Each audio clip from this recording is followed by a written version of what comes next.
I have a special guest on the podcast today, April Frazier. She's a female technologist at heart who wrote code and led software development teams for 18 years before realizing that her true passion is in serving others through coaching. She now helps leaders reinvent themselves, translating their skills from one discipline to another and learning to turn their weaknesses into strengths so that they can powerfully engage and lead the world on their own terms. April's also the co-host of the Jealous Vegan podcast, and guess what? She's not vegan. So get ready for a very interesting and thought-provoking conversation. April, thank you so much for joining us on the Raw Food Health Empowerment podcast. Thank you for having me. So excited. Yes. So you are the host of the Jealous Vegan podcast, which is a great podcast. Everyone should be listening to it. I just want to clarify for folks, though, that you're not vegan, but rather you identify as plant-based, right? That's correct. So how did you come up with the title, The Jealous Vegan? So the origin story is pretty fascinating and hilarious, actually. We conceived the idea for the Jealous Vegan on the back of a napkin. We're having dinner one day as a family. My sister ordered this delicious looking pork chop. So Samantha, it came grizzling, sizzling, perfectly caramelized on the plate. And I had ordered cauliflower because, I'm a plant-baster by necessity. My body demands that I eat plants. And I discovered that when I was in my 20s. So I ordered the cauliflower, which comes wilted and oily. Mm-hmm. And she had the pork chop. Okay. Mm-hmm. She looked at me, I looked at her. And there was pure jealousy on my part. She says to me, Apple. She calls me Apple. She says, Apple, you cannot have this. And I'm like, I want a piece. So she cuts a piece and she gives it to me, knowing full well, we both know I cannot swallow it. So she gives it to me. I put it in my mouth. Okay. It was delicious. Molded around, all the juices, delicious. And then when I was done, I put it in a napkin. So the idea being, what I had was correct for my biology and honestly correct for the environment. We all know that plant-based and vegan is just better for our environment. Mm-hmm. But what she had looked more delicious, tasted more delicious, honestly speaking, and it inspired all kinds of jealousy, although it's the wrong, air quote, wrong choice for many reasons. And so for that reason, we birthed the Jealous Vegan because we started to think about and notice the ways in which we're all women of color. The founders are women of color. And we started to notice that we would be places with our families and our loved ones, and there was food there that we just couldn't eat, either because our biology said no or because it just didn't feel right for our sense of justice for animals, sense of justice for the environment. Mm-hmm. And we started to notice how difficult it was to be with people that we love, and everybody could eat what they wanted except us, it seemed like. And there weren't enough healthy options for us that were also delicious. And that's the other piece, is that sometimes people feel like, I'm going to go vegan. They go for ethical reasons or for environmental reasons, and all those reasons respected. Mm-hmm. But the challenge is, how do you make food that's delicious that also happens to be vegan or plant-based? You can flip a meat eater anytime if you can make it delicious, but that's the challenge, is making it delicious. And so that's the part of the jealous, because we're not vegans, we're plant-basters, but we needed to arrest people of what they expected a vegan to look like, mm-hmm. talk like, eat like, and also we needed, jealous has that double connotation of both being zealous for something and also being desiring something that's not yours. Mm-hmm. And the sense of desiring plant-based food to be as delicious as a pork chop is how we started. So how do you handle being plant-based now around family and friends who don't quite understand, the lifestyle?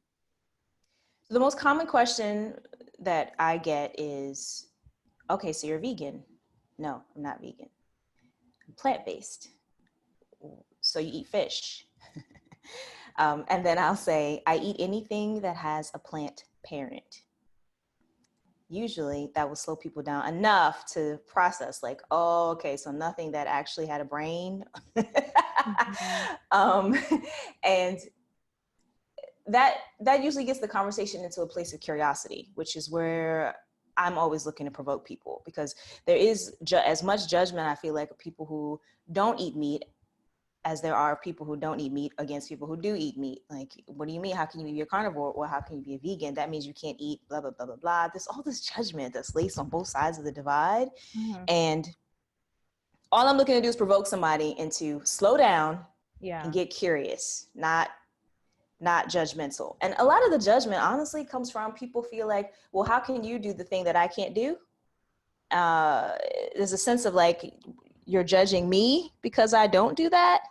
Mm-hmm. And so I just try to get people in a curious place. When I'm dining with friends and family and loved ones, I mean, pretty much everybody knows now, like, oh, okay, you can't eat this, you can't eat that. I get a Nana exception. My Nana will make vegetables for me, but she will sometimes use a butter. And so I'm going to eat it. Of course I'm going to eat it because it's delicious and it's hers. But mostly I mostly look to provoke conversation and also just let people know there's a sense of disarming too when I'm at a table and other people are eating meat and we're in a restaurant, for example, that's not plant-based. Mm-hmm. My go-to when there's nothing else I can find is to order a bunch of sides. Usually I can find Brussels sprouts, or I can find string beans or sauteed mushrooms or something. And I'll just put together my own meal from the sides. That generally provokes questions. So you're not going to eat any meat? Are you going to be full? Well, what about your protein? All those things are great. I'm happy to answer them if they come from a place of curiosity. And then it's fine. As long as people realize that I'm not judging them, it tends to be fine. They ask a lot of questions. And then you know what really curiously happens?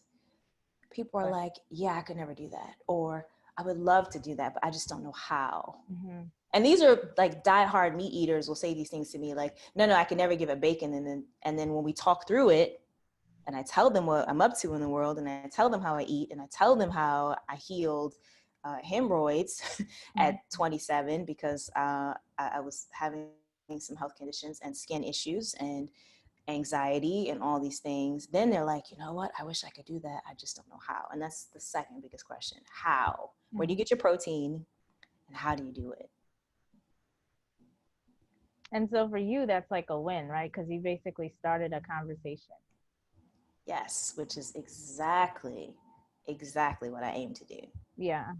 It's so funny we're having this conversation now because now in the vegan circles, there's huge controversy because Joe Rogan, who's like one of the top podcasters, had Miley Cyrus on his show recently, and she said she's no longer vegan because she was dealing with brain fog issues or whatever. So, the vegan folks are throwing lots of shade, and honestly, I've been finding it very, very funny. Actually, it's really hilarious the shade that they're throwing. But I wonder because that's where the conversation is. Is it doing more damage?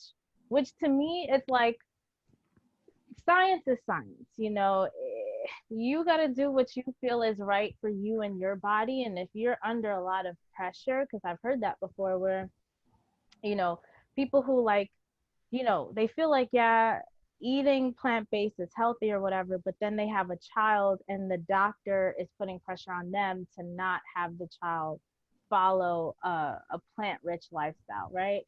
That they need dairy and meat and all this stuff, which we have all this research causes asthma, allergies, all of these things.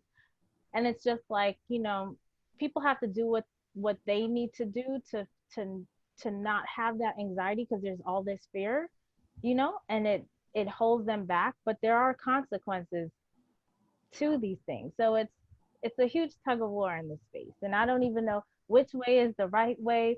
All I know for me personally, like if you focus on yourself and you listen to your body and you do what's right for you at this present moment in time, then God will guide you on your next steps because he's guided me on my steps. And that's why I follow this lifestyle and why it makes sense for me.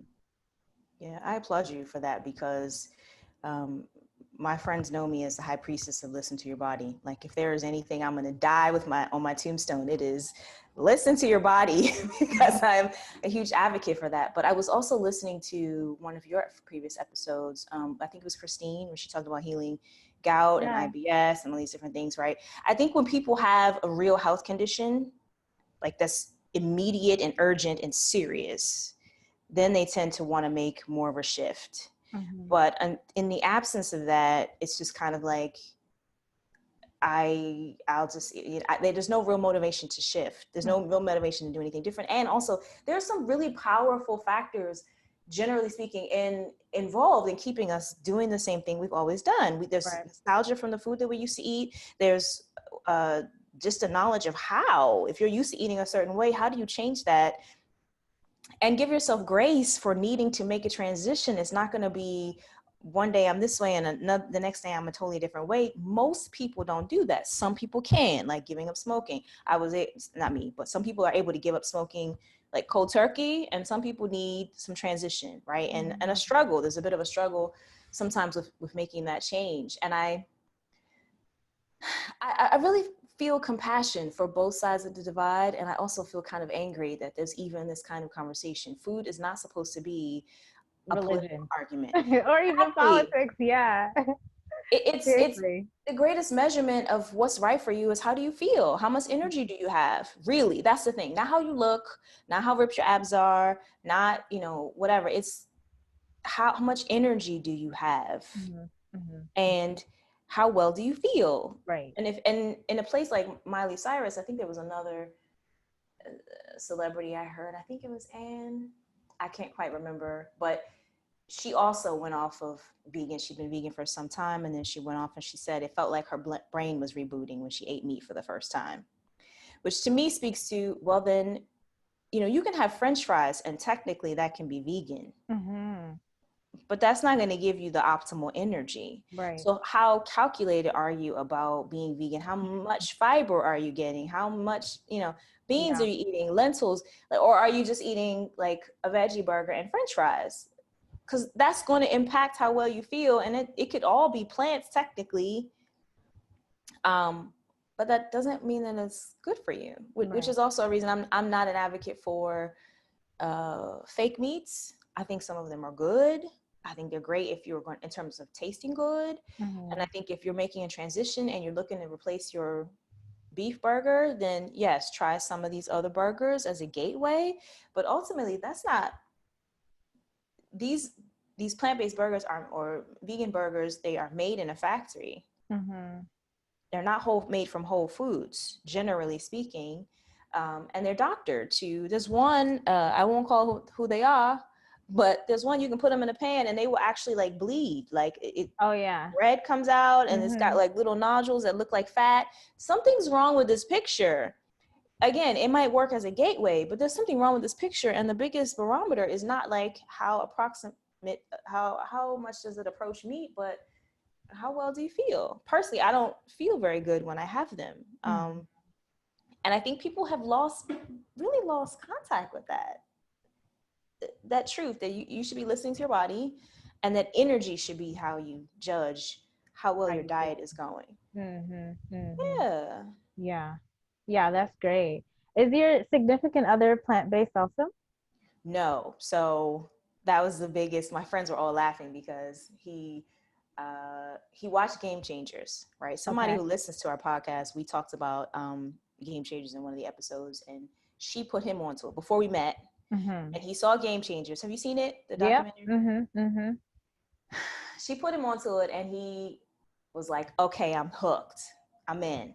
Right? Yeah. And that lasted from breakfast to lunch. And then he was like, what do I eat? And this is a person who is a diehard meat eater. Like his friends all laugh because he was the person that would say, I can't do that. I like meat. He would, So here we are, married, and that puts a lot of responsibility on me to help him. But he was open. He was just like, I know I need to eat better. I just don't know how. Right. And so that made all the difference, because if you're with someone who's like, I'm a diehard baconator, that's what one of my loved ones said. I'm a baconator. And I was just like, well, we can't do anything with that. But if someone's open, then there's a lot of place to play. And so the idea being that I let him eat, and not let him, he eats whatever he wants. But I try to find ways to integrate plants into whatever, because I'm the primary cook. that makes it easier because then I can just integrate. I'm going to drop some spinach in here. Yesterday, we had lentil burgers, and he'd never had lentil burgers before. So I gave him half, like just test it out, see how you like it, see how your energy is. We did a juice cleanse this week. He actually asked for it because we've done a juice cleanse before. And he's like, I really like the energy. Like I feel great. Mm-hmm. And I'm thinking to myself, this is awesome.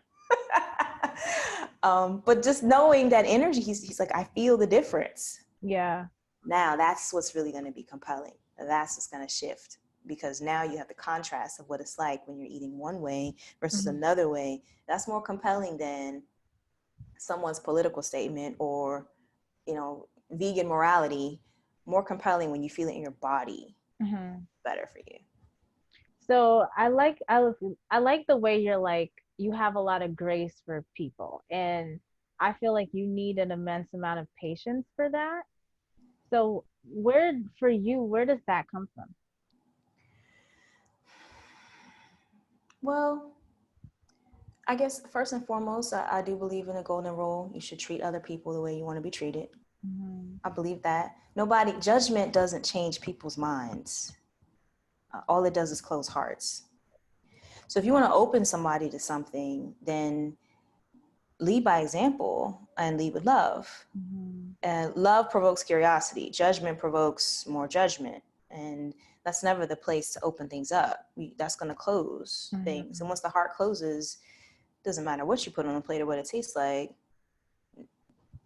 Not interested. The person's not interested. And because I do feel like I was a victim of such judgment. I remember trying to heal my health issue. I was working with a holistic doctor, naturopathic doctor who was amazing here in DC. She had me take all this stuff out of my diet. I mean, I was bleeding, right? Like in places I shouldn't be bleeding, and constipated. I used to have a bowel movement maybe once a week. Wow. And I thought that was normal until I realized, other people go like every day, like multiple times a day. That's possible. Oh, that's never going to happen for me. That doesn't happen.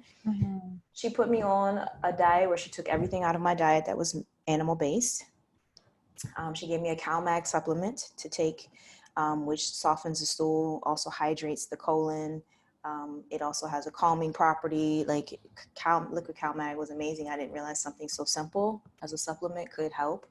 I did colonics for a while, for about 10 days, 2 or 3 times over the course of 10 days, which if you know anything about colonics, it is not fun, but I do have to say that by the end of the regimen she put me on, which was all natural and holistic, zero medicine, I was going after every meal.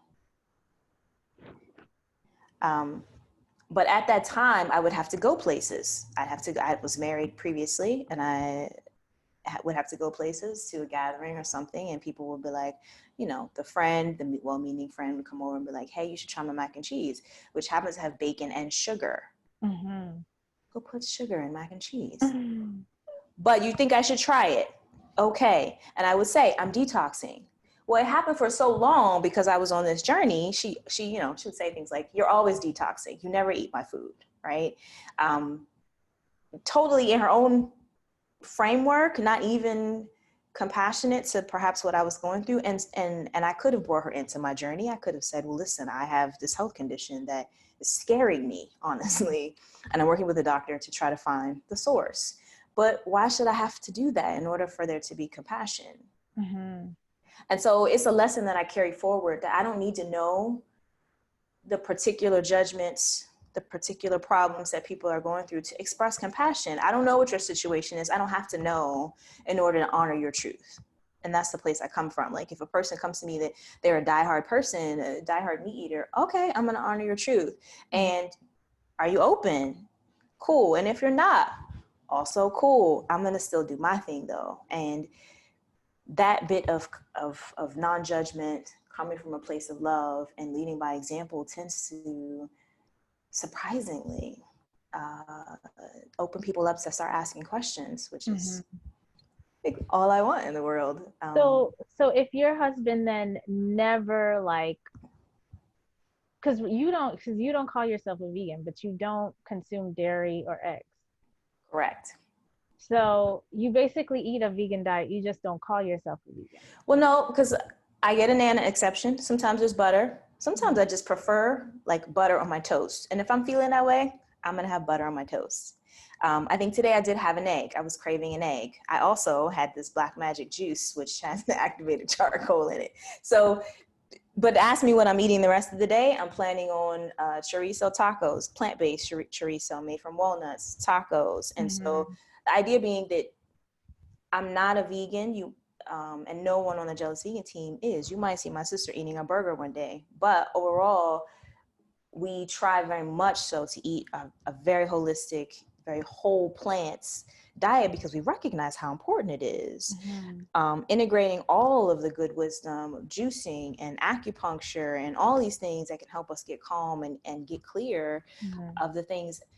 That's the place that we really come from, but not from a place of prescription of like, this is what you should do, because who am I to say that somebody's body doesn't need an egg today for something that they might be craving and they're transitioning? Who am I to say that they need more iron, they're going to crave a burger? Sure. Can you get iron other places? Absolutely. But if they don't know, I'm not going to stand in judgment of you for having a burger. Okay. But overall, can we raise a dialogue and a conversation about, you don't have to have a burger though. You could have lentils. You can eat beets. You can juice and get the things that you need. But again, in order to open up for people to even be ready to consider the possibility of doing something different, it's got to be, they have to feel welcome. So no, none of us are vegan. We recognize how important plant-based is, but if it comes to it and you see me eating an egg, yeah, and still plant-based though, you know, which I think plant-based is more designer, like the designer diet, because you get to decide. You don't have to be held to any specific rigid rule. And you can have ice cream. I don't recommend it, but sure, sometimes you just gotta have ice cream. And have you ever had a really good butter pecan ice cream that was plant-based? Really good butter pecan? Because if you have, I really want to know.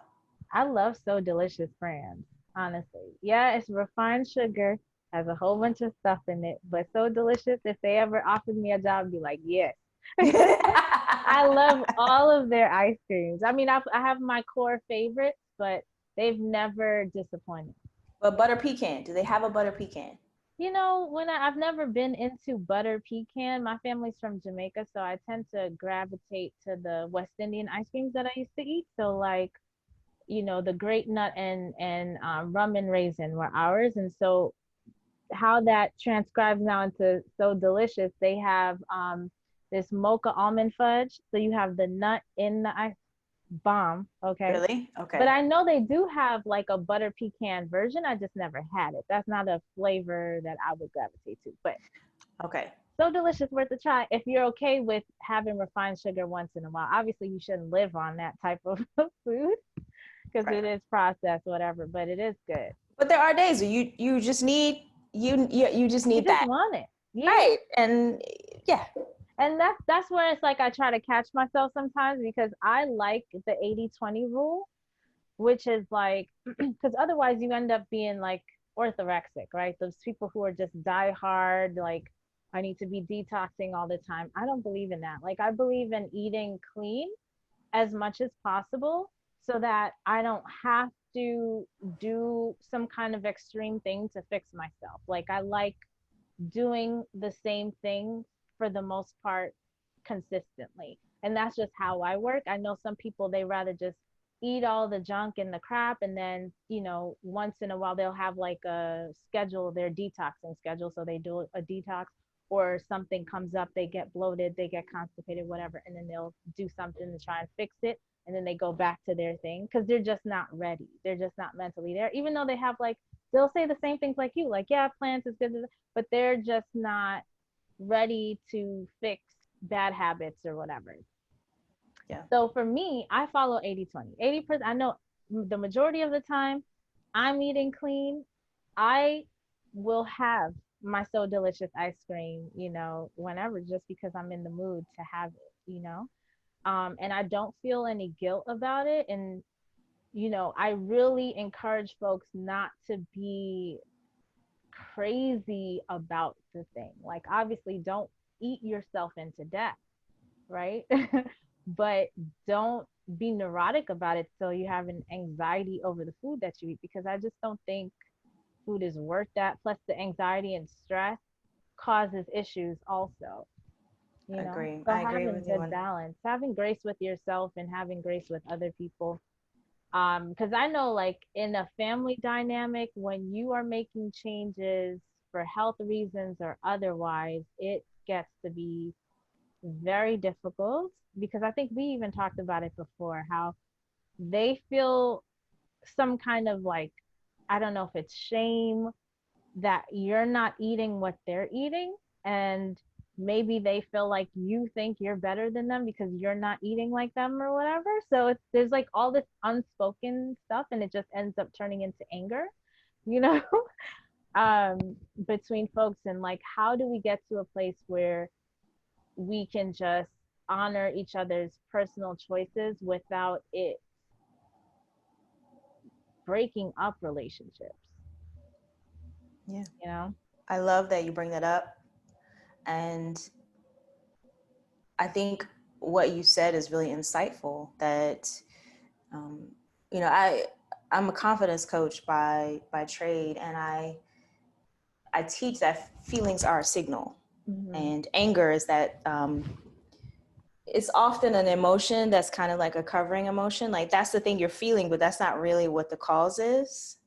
And so when you spoke to shame and guilt about and about someone else doing something, are they better than you because they can do this? Are they she? Are they bougie? You hear it. You're too Mm-hmm. bougie. You're so she. You're so, whatever. What is that? That's some kind of, judgment, some kind of reflection, some kind of comparison happening.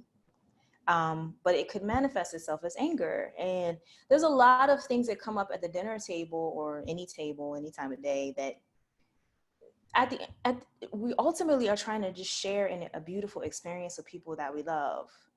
And food should not block that from happening.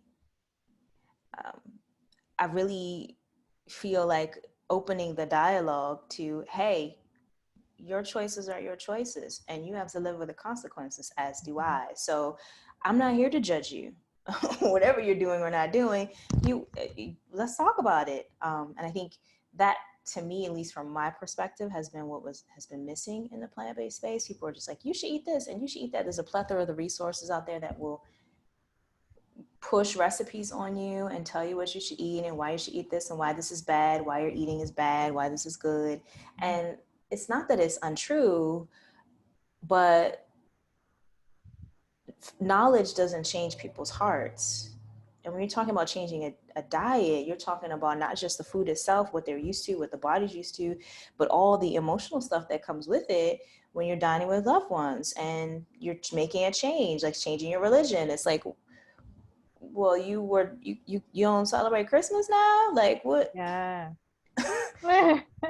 That's your Yeah, choice, but you affect us. Well, how? Like, so, right. and food can feel like that. That's your choice, but it affects us because now what do we feed you, right? And I think all of that, people aren't even always awoke to the idea that there's more happening than just what's on the plate.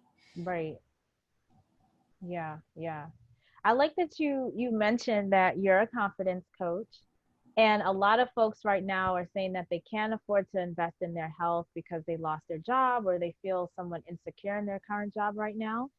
So, and you help folks transition from one career path to another.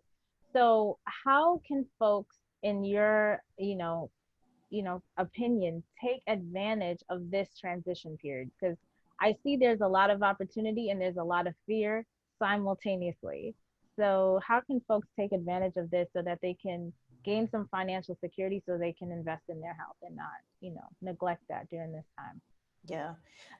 Before I answer, I want to speak to what you said. I think it's kind of funny that people are like, I don't have the money to invest Mm-hmm. in my health right now because of things. Well, do you have money to be sick?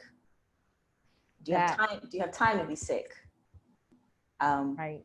And I think that's the contrast people don't always tap into. Like, you don't have money for, that's our default. Sometimes we tend to use money as a filter. So we look at the right side of the menu, that is the price side, before we decide to look at the left side, which is, what we might actually want to eat or might be good for us. We're like, can scan for what's cheaper. Mm-hmm. Not in every case, but depends on how a person's chooses to arrange how they make decisions, mm-hmm. right? And so I call it out to say, that's the first thing I would say. Well, do you have time to be sick? And do you have time, do you have the energy to be sick? The money to be sick? Then I would also say, in terms of right now, because of Corona, and we don't know when we're coming out of this really, there's a sense that the times that we're living in are somehow, it's not the right time. It's not the right time to start a business. It's not the right time to change lanes, so to speak, career-wise. It's not the right time. But in fact, in any perceived tragedy or calamity, there's always opportunity. And I'm seeing right now in the circles that I'm in, there is a tremendous amount of money to be made. I'm currently working on a course, and I'm in this course with thousands of other people. And there are people making six figures just doing what they know and what they love and speaking from their own intuition. And I think that's the misnomer. The fear is always going to be there, whether there's never a right time. Is it the right time to have a baby? Is it the right time to start a family? Is it the right time to move? Is it the right time? There's always something. The fear will keep you stuck. But what I'm seeing personally in the people that I'm in, the circles I'm in, there's plenty of money to be made. This is the right time for the right person who's willing to go the last mile, because mm-hmm. in the last mile, that is when there's the littlest competition, basically. Mm-hmm. And a lot of people are looking, if someone is looking for a quick hit, they're looking to like make a change and like see immediate results. That's not true in any climate. It takes time to build a business, to build a brand, to build a presence, to build a career. You don't come out of college and then you're making six figures, generally speaking, but do it for 10 years. And then you have the expertise, you have the knowledge, you have the background to command that kind of fee. And so the right time is any time that a person chooses, but they have to be willing to go the next mile. Mm-hmm. What I would say in terms of transitioning, because that is something that I do help people do, specifically because I changed lanes. I left from technology. I was in coding for 18 years. And then I realized I had this very tragic and great awakening that happened. And then I realized, actually, this is not what I love. What I love is serving people through coaching, and to help people to see that anytime you're changing lanes from one thing to another thing, whatever it is, we have this sense of like, we're starting over, air quote. Mm-hmm. But we're never truly starting over. Intuition comes with us. Our body wisdom comes with us. Our sense of purpose comes with us. Our spirituality comes with us. We're never truly starting over. All the background, the skills, everything we have comes with us. What we're really doing is transcending and including. And the trick is to become and remain cognizant of what works to take with us on the next step and what works to leave behind. That's the place. To get really clear. That's the work that I help people do, is to clarify what you're taking with you, translating those skills or that intuition, everything you have, translating those set of skills from one discipline to another, so that you're standing on the platform that was already built from this other life, but you're expressing different skills depending on where you are. Mm-hmm. Does that make sense? Yeah, it makes absolute sense. And like you said, it reminds me actually of something a coach said to me one time, that yes, we've been in shutdown or whatever, which now things are opening up, but all the money that was there in circulation before is still there. Like, all that money didn't just disappear because we're now at home, right? And since that time, Amazon has been doing really well. People are buying because they're investing in themselves. People are investing in coaching services, courses, and different things because they're looking to, take themselves to that next level. So it is an opportunity, and those who have that resourceful mind are looking out for those opportunities. This really great show I watched the whole like season is Undercover Billionaire. I don't know if you've seen it. No, I haven't. But this guy, he's trying to basically test that the American dream is still alive. That's his theory. He feels this way. And so he has his producer drop him in Erie, Pennsylvania with $100, a pickup truck, and a cell phone. So all his contacts gone, everything. He has to start from scratch, or not really from scratch. He has a truck and a cell phone, which I'm like, you know what? They need to have a season 2 where during Corona and a black man, because it's a white man billionaire, right? A black man, really start with nothing. Okay. How about a tent? How about no cell phone, and really show? Because I've heard people in LA say that the American dream is false, it doesn't exist, or whatever. So I like the premise of the show. And really, what you learn in watching the show is all you need is resourcefulness more than anything, more than resources, is resourcefulness. So I love that you're helping folks make that connection because, like, if you worked for other people before, obviously there's value in there that other people saw.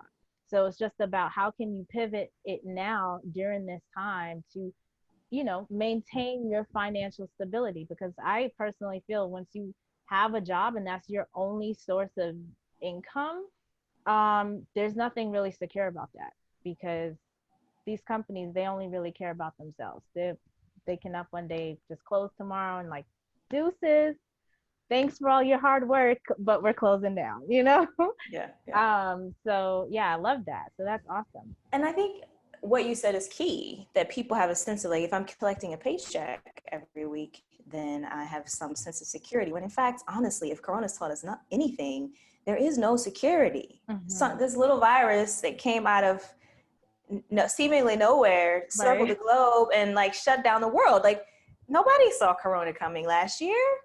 But this is why I think that adaptability is more important than anything else. People have a sense of like how much money I make and how much this and how many skills and how many people and how many followers I have. That stuff, to your point, those are the external metrics that show up as a result of being resourceful, as a result of being adaptable, as a result of choosing to play in the space where it's least crowded because people are trying to do air quote the safe thing. There is no safety. There never was, and especially now we see that. As you were talking, there was one thing that came up for me too. I once went to a coaching conference and the coach gave us all paper clips, and he said, go out and see if you can trade this paper clip for something of greater value. And we first, I'm thinking, oh God, this is stupid, right? Like, this is dumb. But what he shared was, and you can Google this, there's a TED, I think it was on TED Talk, or there's a video, you can Google it. There was a guy who traded a red paper clip. He just kept trading up. He traded something for greater value, greater value, greater value. And over time, he ended up with a house.